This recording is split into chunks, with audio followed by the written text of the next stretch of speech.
Hello friends, welcome to fry roast boil kitchen.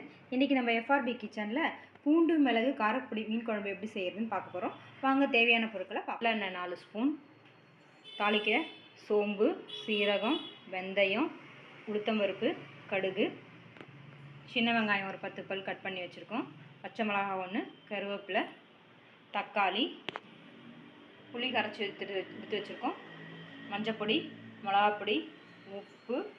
இப்போ மசாலா அரைக்க மிளகு, பூண்டு, காரப்பொடி, மீன் கழுவி எடுத்து ஸ்டவ் ஆன் பண்ணி ஒரு சட்டி வச்சுக்கிறோம். காரப்பொடி மீன் குழம்பு வைக்க போகிறோம். அதில் பூண்டு மிளகு சேர்த்து வைக்க போகிறோம். சளி பிடிச்சிருந்த உடம்புக்கு ரொம்ப நல்லது. இப்போ 4 ஸ்பூன் நல்லெண்ணெய் எடுத்து வச்சுருக்கேன், அதை ஊற்றிக்கிறோம். எண்ணெய் காயட்டும். இதில் நம்ம தாளிக்கு எடுத்து வச்சுருக்க பொருளெல்லாம் சேர்த்துக்கலாம். சோம்பு, சீரகம், வெந்தயம், உளுந்து, லாஸ்ட்டில் கடுகு சேர்த்துக்கலாம்.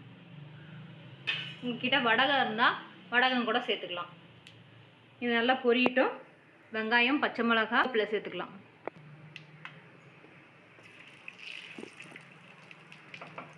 பூ அப்படின்ட்டு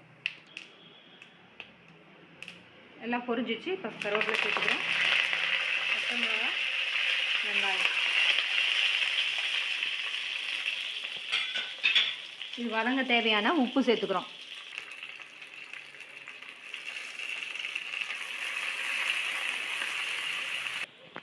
வெங்காயம் நல்லா வதங்கிருச்சு. தக்காளியை சேர்த்துக்கிறோம். தக்காளி வதங்கிருச்சு. இப்போ இந்த புளி கரைசலை எடுத்து ஊற்றிடலாம்.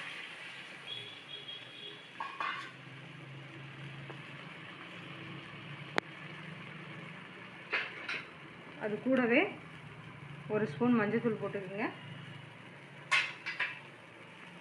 உங்கள் காரத்துக்கு தகுந்த மாதிரி மிளகாப்பொடி போட்டுக்கோங்க. நான் பெப்பர் போட போகிறதுனால மிளகாப்பொடி கொஞ்சம் கம்மியாகவே போடுறேன். 4 ஸ்பூன் போட்டிருக்கேன். எல்லாத்தையும் கூட தேவையான உப்பு போட்டு கலக்கி விட்டுருங்க. இது நல்லா கொதித்ததும் நம்ம பூண்டு மிளகையும் அரைச்சி சேர்த்துட்டு அதுக்கப்புறமா மீனை சேர்த்துக்கலாம். நல்லா கொஞ்சம் தாராளமாக தண்ணி வைங்க. அப்போ தான் மீன் குழம்பு கொதிக்கும் போது அந்த மிளகாத்தூள் வாசனை, புளி வாசனைலாம் போகும்.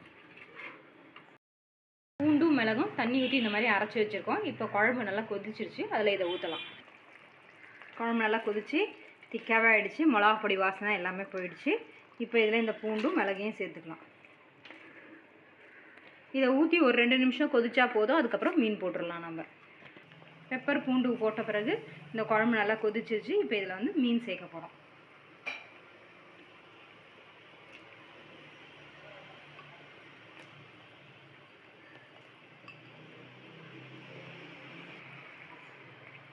இந்த மீன் வேகிறதுக்கு ஒரு 5 மினிட்ஸ் கொதிச்சா போதும்.